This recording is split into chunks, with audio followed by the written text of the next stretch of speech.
Seguimos en nuestro webinar con la síntesis teológica en torno a la reflexión de la muerte, los fieles difuntos y, por supuesto, el sentido teológico que tiene la muerte desde la fe cristiana. En las charlas anteriores hicimos una introducción sobre las celebraciones cristianas que se desprenden de las tradiciones antiguas, y en un segundo momento también abordamos la fenomenología del símbolo del difunto como un factor vivificante de la cultura y de la sociología en torno a la religión de los pueblos mexicanos. Hoy nos acompaña el presbítero doctor Ricardo González Sánchez. Él es sacerdote de la diócesis de Zamora en Michoacán y actualmente se desempeña como decano de la Facultad de Teología de la Universidad Pontificia de México. Para nosotros es un gusto tenerlo aquí, porque no solamente es el tema que nos compete, es una charla, sino que es un vínculo muy fuerte porque la Universidad Intercontinental está afiliada a la UPM en razón de la certificación del bachillerato canónico. Y para nosotros esta relación pues no solamente es fraterna, sino incluso nos vincula con la Iglesia Universal. El padre pues obviamente ha sido un célebre catedrático en su seminario, en muchos foros en el mundo, y actualmente también desempeña fuertemente la docencia en la Universidad Pontificia de México. Así que le damos la bienvenida y él nos explicará en su reflexión este sentido teológico de la muerte desde la muerte de Jesucristo. Muchas gracias, Padre, por estar con nosotros. Le cedo la palabra. Muchas gracias. Buenas tardes a todos.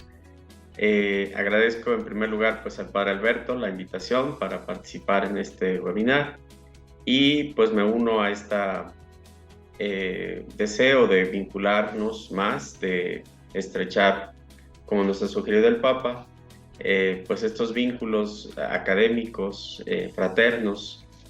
Al final pues somos todos buscadores de Dios, creyentes que queremos profundizar nuestra fe. Vamos entonces al tema que nos ocupa hoy y les quiero sugerir pues una breve reflexión sobre el sentido de la muerte y la trascendencia humana, como decía el padre Alberto, desde la consideración creyente. Para nosotros la muerte no es solo un asunto biológico, sino lo abordamos desde esta convicción del Dios creador que nos da la vida, del envío de su Hijo, muerto y resucitado, que le da un sentido a nuestra vida y a nuestra muerte. Vamos pues entonces a reflexionar durante los siguientes minutos en lo que esto significa para nuestra fe. De entrada, pues saber que la muerte es un dato evidente. Si de algo estamos seguros, pues es que un día vamos a morir. Y de esto hoy se ocupan muchas ciencias. Es algo que ha estado presente desde el inicio. Decía Immanuel Kant, entre las 4 preguntas fundamentales que el hombre se hace, pues es qué pasa en la muerte, hacia dónde vamos, cuál es nuestro futuro o si todo termina allí. Y hoy pues se aborda desde las ciencias médicas, pero también desde la sociología, desde la psicología. Hay incluso ya una ciencia específica, la tanatología. Y a nivel, y creo que esto lo han explorado en las sesiones anteriores, podríamos hablar de una fascinación, hasta de un culto en nuestros contextos inmediatos, pues la Santa Muerte, como se le llama, o la consideración esta que hacen los extranjeros sobre nuestra cultura mexicana, de que nosotros nos reímos de la muerte. La pintamos como una mujer hermosa, la ponemos, la caricaturizamos en muchas ocasiones y bueno, dicen algunos, una manera madura de abordar los temas difíciles cuando pues incluso aprendemos a verlos con humor. A lo mejor hay algo detrás de estas actitudes en la cultura popular. Pero bueno, vamos a lo que nosotros podemos decir desde nuestra tradición judio-cristiana. Viendo un poco hacia atrás, ¿qué significa para un creyente? Y bueno, aquí nos referimos inmediatamente pues a los antecedentes o los fundamentos bíblicos desde el Antiguo Testamento para luego abordar específicamente el tema pues de la muerte de Jesús. En Israel, nuestros hermanos mayores en la fe, pues la vida se ama. De hecho, una persona se siente feliz, realizada, completa, cuando pues vive muchos años. O pues cuando su vida es fecunda. Un hombre pleno pues es el que tiene muchos hijos, el que tiene muchos bienes, el que dura muchos años. Y esto no es meramente vitalismo, sino que el reconocimiento profundo es que la vida es lo más grande que tenemos. Esta expresión del eclesiástico, más vale un perro vivo que un león muerto. Pero en el fondo está la convicción de que la vida es un regalo de Dios.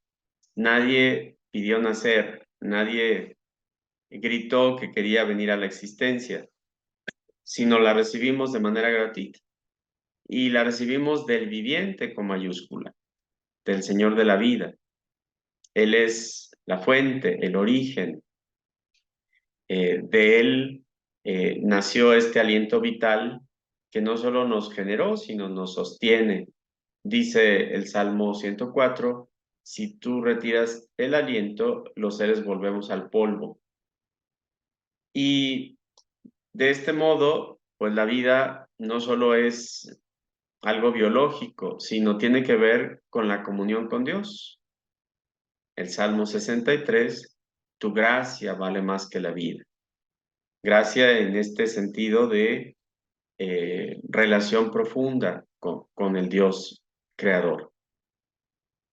Lo contrario, en este mismo sentido, pues es la peor de las desgracias. La muerte para un judío, por un lado, puede ser el remate natural de la existencia, como sucede con las plantas o con el resto de los seres vivos. Se cumple un ciclo, se realiza un proceso de crecimiento, en nuestro caso de envejecimiento, y luego pues la muerte. Estos textos de Génesis, por ejemplo, hablan de reunirse con los antepasados o descansar o dormirse, pero también hay muchos textos en el Antiguo Testamento que hablan de la muerte en términos negativos. Es la peor de las amarguras, la muerte es una espesa noche, es el polvo sin aliento. Incluso la muerte puede pregustarse. Por ejemplo, cuando alguien es perseguido, se dice que lo asediaban olas de muerte. O estar angustiado es experimentar prisión en los lazos de la muerte. Y así muchos otros síntomas del que está vivo, pero en realidad anticipa la experiencia de la muerte. La guerra, la enfermedad, la tristeza, la soledad. Y aquí podemos sumar pues tantas experiencias que ustedes y yo y tantos de nuestros contemporáneos podemos experimentar a lo largo de nuestra existencia.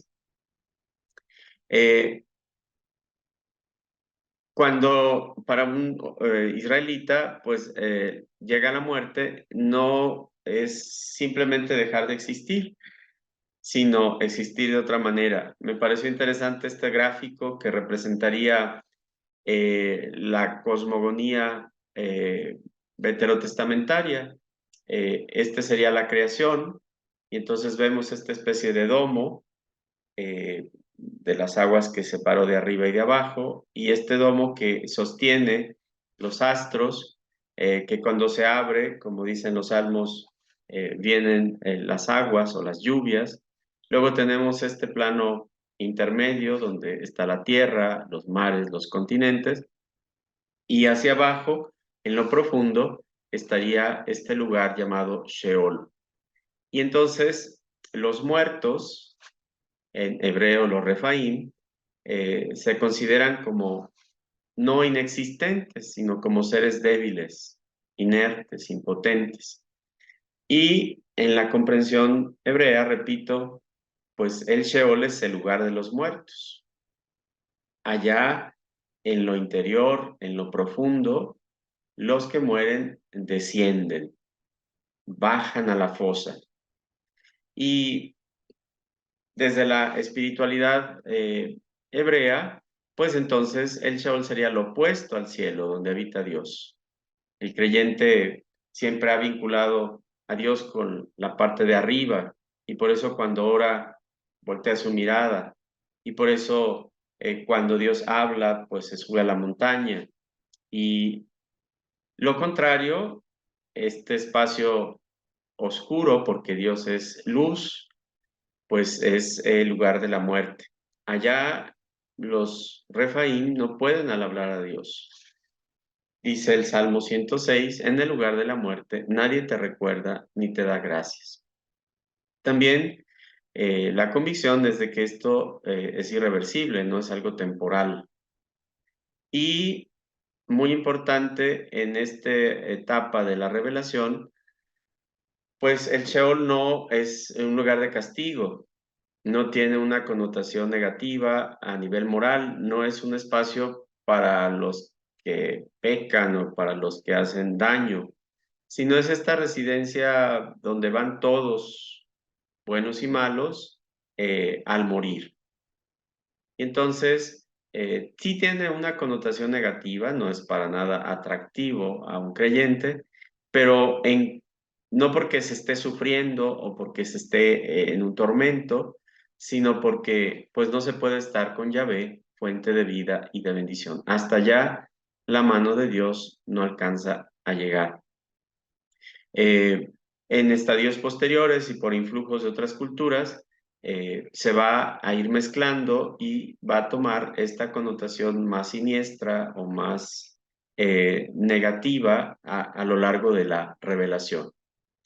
Pero ya en el Antiguo Testamento vamos a encontrar algunos atisbos de que esto no puede ser el destino común. En la tesis tradicional,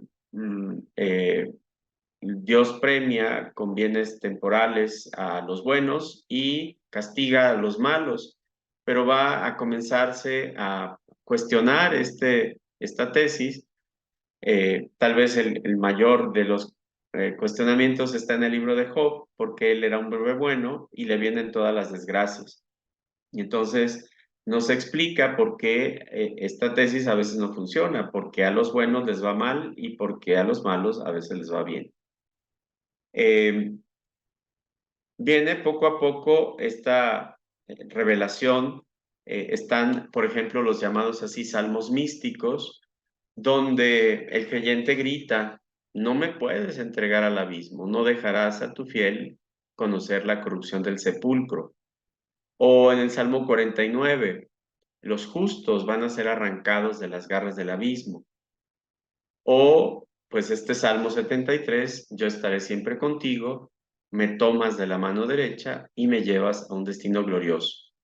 Aclarando, no son textos explícitos sobre la resurrección, sino que son esta confianza del creyente fiel de que Dios no puede resignarse a que la vida de sus hijos esté determinada para siempre a este lugar de oscuridad.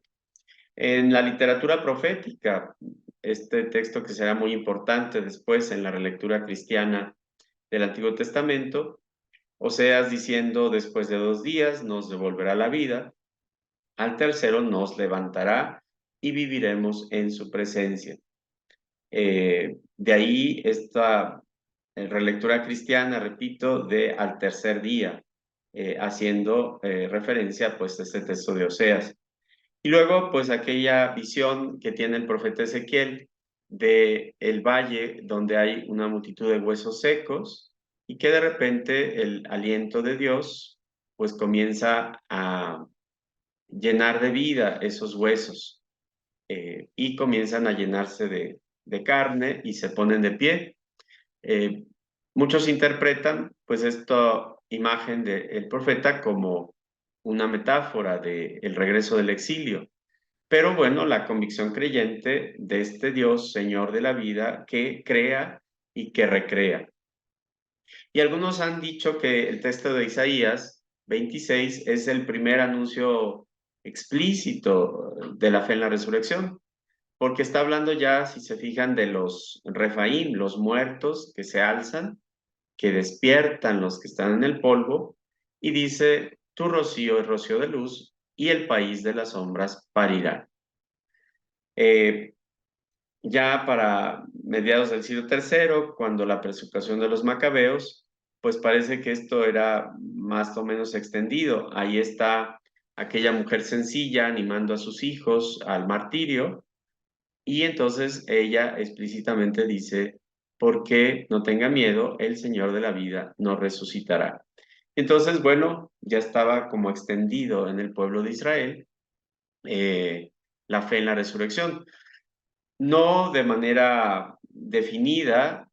Sabemos que, por ejemplo, en tiempo de Jesús todavía había un sector de eh, los saduceos, pues que no aceptaban la resurrección y que mantenían la tesis tradicional sobre la resurrección que había estado en el pueblo. Esto por lo que ve, insisto, a estos antecedentes que de alguna manera están reflejados todavía en las comprensiones de los cristianos. Pero sin embargo, pues el tema que nos ocupa aquí nos lleva directamente pues a la experiencia de Jesús. Jesús es un judío, Jesús participa de esta visión de su pueblo, sin embargo, pues lo lleva a otro plano. Jesús tiene muy claro el encargo de Dios. Vive para el reino. Y el reino, pues es este anuncio, esta buena nueva, de que Dios es Padre de todos, que ama incondicionalmente, no porque lo merezcamos o porque lo conquistemos con buenas obras, sino porque es Padre amoroso. Y de ahí la consecuencia es de que todos somos hermanos. Y Jesús vive para el reino. Todo lo que hace y todo lo que dice tiene que ver con el reino. Y intenta vivir este proyecto con la mayor coherencia y fidelidad. Asume este encargo del Padre desde su libertad y lo hace por amor. No es un empleado que está haciendo una comisión, sino es esta cercanía de Dios que le impulsa a compartir este proyecto y a llevarlo pues hasta las últimas consecuencias. Por eso la vida de Jesús ha sido calificada como una vida para los demás, en término técnico, la proexistencia. Al final, para Jesús hay dos maneras de vivir, o vivir para uno mismo o vivir para los demás. Y Él vive para los demás y Él propone esta manera de vivir a los que somos sus discípulos. De modo que sabemos que Jesús comienza a tener conflictos por esto que predica y pues es llevado a un juicio. Muchas de las cosas que aparecerán en este juicio, su postura frente a la ley de Moisés, la convivencia con personas que eran mal vistas ante los ojos de las autoridades religiosas, su manera de hablar de Dios. y él pues quiere mantenerse coherente con esta opción. De modo que la decisión del tribunal judío, esta sentencia de muerte por blasfemo, pues luego es acogida por las autoridades romanas. Sabemos que en tiempo de Jesús los judíos emitían una sentencia, pero no podían llevarla a cabo porque estaban bajo el sometimiento del Imperio Romano. Y entonces, pues esto que luego representamos en la Semana Santa, de Jesús llevado ante Pilato, y allá, bueno, las causas en el juicio, pues no parecen válidas. eh, Le suena pues como un asunto de religión más que una falta a la sociedad o a las leyes. Y entonces, pues desde el punto de vista romano, Jesús es sentenciado no por blasfemo, sino como agitador político. Esta expresión de si no lo condenas, no eres amigo del César. Entonces, según el derecho romano, un sedicioso, uno que alentaba un levantamiento contra el imperio o alguien que denostaba la autoridad del emperador, pues entonces era sentenciado a la muerte. Sabemos, los romanos tenían esta manera de ejecutar a los sentenciados a través de una cruz, que no solamente tenía la intención de eliminar al reo, sino de exhibirlo. Y por eso, desnudo y cargando una cruz, de modo que sirviera como escarmiento. Jesús es entonces llevado a el tribunal romano y sentenciado a morir en la cruz. Y entonces nos interesa mucho la actitud de Jesús al final de su vida, porque no es una víctima pasiva, sino él dirá, no me quitan la vida, yo la entrego. Tampoco se trata de un suicidio, sino se trata, porque él había sido muy consciente de la oposición que su mensaje provocaba. Incluso sus discípulos trataron de disuadirlo. Él sabía pues cómo habían terminado muchos profetas y también tenía como muy reciente la experiencia de Juan Bautista. Y sin embargo, decide llevar, repito, hasta las últimas consecuencias este proyecto del Padre, asumirlo en la libertad, en la coherencia, en la fidelidad al proyecto del reino. No es que Dios haya enviado a su Hijo a morir, y envía a su Hijo a amar. Y si amar implica la muerte, pues lo asume como parte del proyecto del Padre. De modo que Jesús asume de manera personal, en la libertad y en el amor, eh, esta muerte que está sostenida, animada por la confianza en el Padre. Este Dios que es tan dueño de la vida que nada puede vencerla. Y Jesús está profundamente convencido de este Dios que ama con fidelidad y que crea para siempre, porque ama eternamente. Y entonces, la muerte de Jesús tiene que ser vista pues muy en sintonía con su vida. Jesús muere como vive, dando la vida, entregándose. Hay una especie de anticipación sacramental, la última cena, donde él con mucha conciencia dice, este es mi cuerpo, este pan es mi cuerpo, y este pan se parte y se comparte para alimentar, para generar vida. Entonces, esta visión de que la vida vale la pena ser vivida cuando es vida compartida, vida entregada. Esto no cancela en el proyecto de Jesús, pues todo lo que implica desde la parte humana, el miedo, dolor, estas gotas de sangre que los evangelios nos remiten en el huerto de los olivos, pues son reales, pero sin embargo prevalece la confianza en Dios y entonces la esperanza, y por eso será el arma para vencerla. Nos dice la tradición que la muerte de Jesús concluye allá en el Sheol, en este descenso al lugar de la oscuridad, y precisamente desde allá, desde este abajamiento total de Jesús, de este compartir la suerte de todos nosotros que somos mortales, pues resurge esta vida en plenitud y desde allí comienza pues nuestra fe en la resurrección como la palabra definitiva de Dios para nosotros.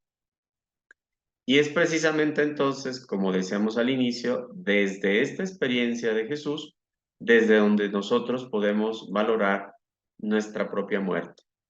Esta imagen, dicho sea de paso, por si no la han visto, la recomiendo mucho. Es una película, la actriz Emma Watson, que es una filósofa que le detectan cáncer y va muriendo poco a poco y eh, va expresando un poco toda esta filosofía de la vida y de la muerte y luego pues también se abre a la posibilidad de la esperanza desde la fe. Porque para nosotros, los cristianos, la muerte no es la última palabra. La muerte para nosotros es Pascua, es decir, es paso. Para nosotros no hay dos vidas, la vida terrena y la vida eterna. Es una sola vida que fue dada por Dios y que comienza aquí y que está llamada a la plenitud en la resurrección. En esta película que les comento, hay una expresión que le dice esta maestra suya que la visita y ella le dice que la muerte, citando a un poeta, es una coma. Para alguien que no tiene fe, la muerte sería un punto final. Para alguien que tiene fe, la muerte es una coma. Este breve instante entre dos palabras, la vida en el mundo y la vida en Dios. Nosotros solo experimentaremos una vez en sentido pleno la muerte. Es cierto, podemos vivirla en otros y experimentamos indirectamente el dolor de la muerte cuando perdemos un ser querido.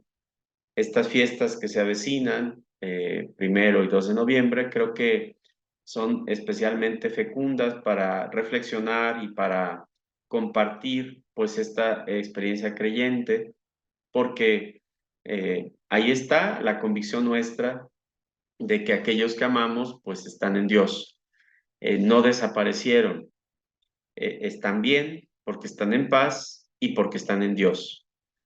Y entonces la invitación es asumir la vida y la muerte al estilo de Jesús. Decíamos, Él no solo nos enseñó a vivir, sino también nos enseña a morir.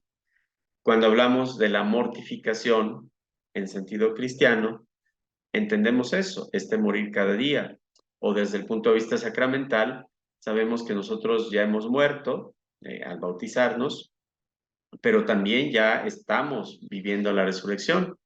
No hay que esperar a morirnos para resucitar, sino la experiencia de la resurrección ya es algo que vivimos en el presente. ¿Y cómo? Precisamente entendiendo la vida como entrega, una autodonación que genera vida y entonces es fecunda. Dice Jesús en el Evangelio, pues como el grano de trigo que tiene que morir para dar vida. Esto no es endulzar el dolor de la muerte, el dolor ahí está y hay que vivirlo y hay que asumirlo y todo esto que ahora ya llamamos pues los procesos de duelo, pero desde la fe le adquiere sentido. Y creo que es un espacio también para expresar la solidaridad pues con aquellos que sufren y mueren. Y en todas estas variedades de muerte, pues que ahora nos resultan tan absurdas e inexplicables, las muertes violentas de los desaparecidos, las madres buscadoras que no pueden hacer duelo porque no saben si sus seres queridos viven o mueren, o pues la angustia de los que están secuestrados o de los que están en espacios de guerra, etcétera, etcétera, y que pues tienen que ser afrontados desde esta convicción pues que la muerte tiene un sentido. Y entonces, para nosotros es mirar a Jesús, este Dios encarnado, este Dios que se hizo hombre y que Jesucristo, muerto y resucitado, vence la muerte. Dirá San Pablo, pues ya no tiene aguijón. Y entonces, incluso podemos verlo como una ganancia o podemos quitarle ese rostro siniestro y oscuro al estilo de San Francisco de Asís, llamándolo a nuestra hermana muerte. La invitación, pues, a amar la vida, a vivirla lo más fecundamente que podamos, a luchar contra todo aquello que haga disminuir la vida. Eh, no solo la agresión o la muerte violenta, sino también pues todo aquello que disminuye la vida, las relaciones rotas, los desencuentros, la mentira, todo aquello que separa y que nos hace sentirnos disminuidos en la vida. Y entonces vivir la esperanza, esta certeza absoluta, pues de que para Dios no hay causas perdidas, que para Él todos estamos vivos, como dice Jesús en el Evangelio, porque todos somos amados profundamente por Él.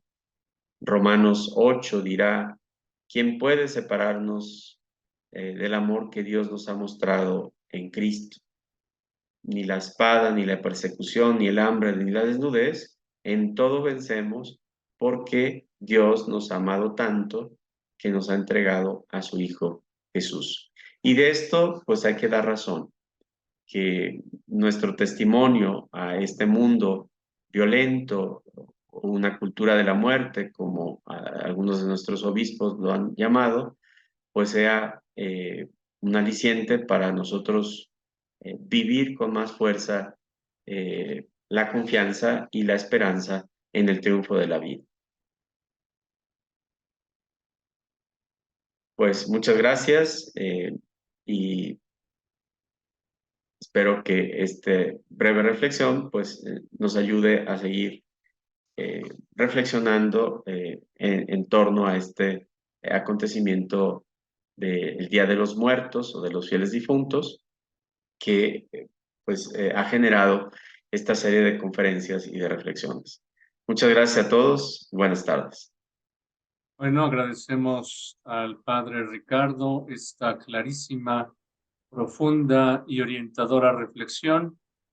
Es verdad que Dios es un Dios de vivos, Él ama la vida y todas estas citas, recorrido bíblico que nos ha hecho nuestro expositor, pues nos sirven muy bien para tener pues una visión completa de que el cristiano no se perfila en esta vida hacia una muerte eterna.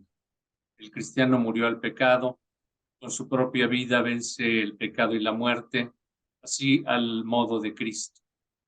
Y por supuesto, en esa elocuente cita que nos diste, Padre Ricardo, de que la vida es una coma entre dos palabras, es muy poética, ¿no? Pero que coincide con lo que dice Jesús en el Evangelio. Si el grano de trigo no muere, queda infecundo y el grano rompe en un instante y se convierte en una nueva vida, así como Él fue sepultado y fue la semilla de la vida eterna. Bueno, pues agradecemos mucho tu disponibilidad y pues tu colaboración a la Universidad Intercontinental y a todos aquellos que han asistido, asistirán en estas conversaciones teológicas en torno a nuestras celebraciones de los fieles difuntos desde la fe cristiana. Muchas gracias y hasta pronto a todos.